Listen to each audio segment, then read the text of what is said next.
Hello there, I'm Pete Demetrio. I'm with KNX 1070 News Radio in Los Angeles, and I've been involved with the Challenge Cup Relay for roughly 21 years.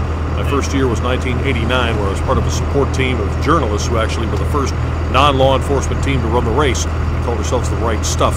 That existed for roughly 10 years. They've asked me to become a volunteer, and I've come back every year to help coordinate at the start line, call them into the finish line, and also handle the Master of Ceremonies duties at the awards function. Long day, long couple of days. A lot of fun, to say the least.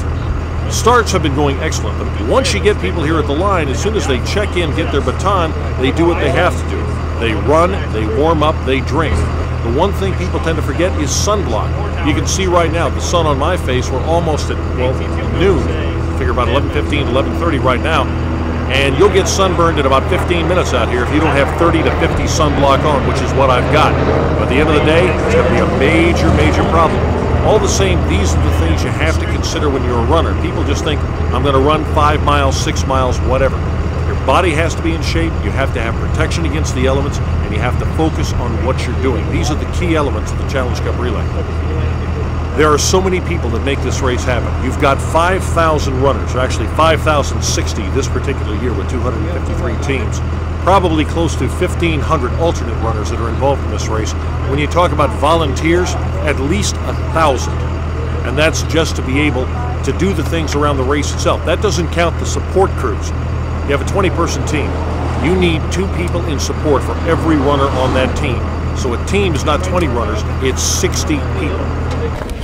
Hello, my name is Lori Mackey. I've been doing this since 1999. I'm actually the volunteer coordinator. I get all the volunteers for both the catch, the follow. I also catch myself. This is Lori Wood. She's been driving now for 2 years. She drives the catch car. This is great. This is only my second year doing this, but as the catch car driver, I get the vehicle to the next location prior to the runner so that Lori's here to catch the runner across the line.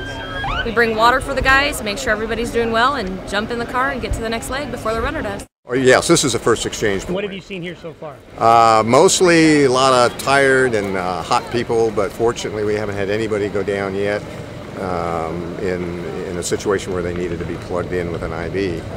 The next station up from us, the last hour had several people that went down.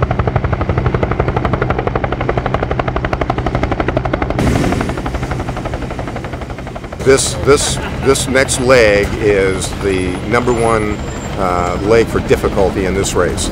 It's 8.2 miles, and it's, you can see, it goes uphill and it's hot.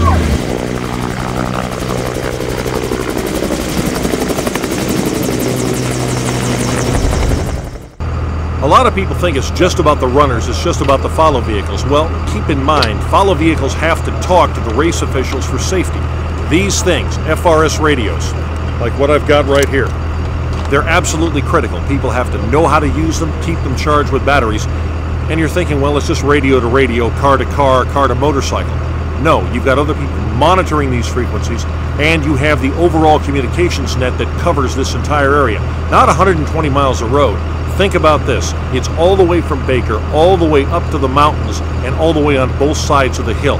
It's 8,000 square miles of desert, and no communication system exists here permanently at all. Cell service, forget it. It doesn't exist beyond a certain point here in the desert at all. More than 200 people from Hamwatch and other organizations come on out here. They train and they do this because it is excellent training for what may happen in the real world. If you can build a ham radio system, a communication system in 8,000 square miles of the most inhospitable landscape you'd want to imagine, in temperatures of 110 degrees in the daytime, down to 20s at nighttime, possible wind gusts of as high as 100 miles an hour on some of these peaks where they have to set up repeaters, well, you're a communications genius. How good is that system?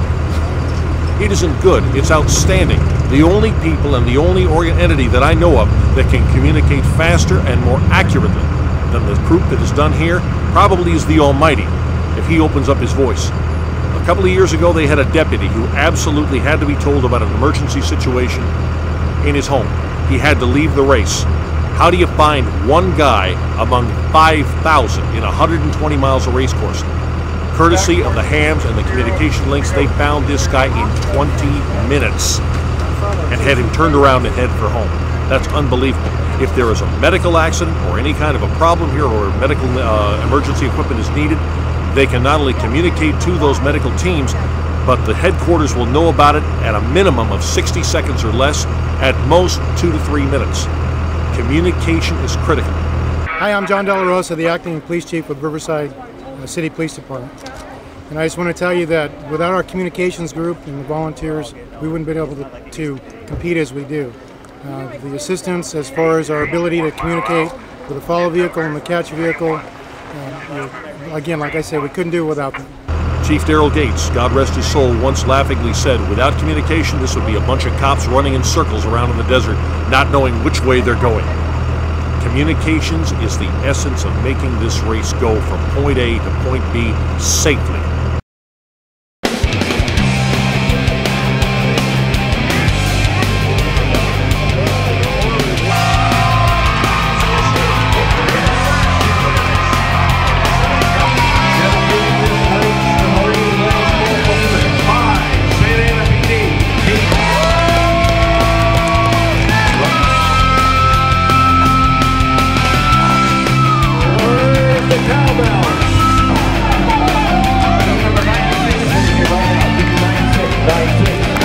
One 192.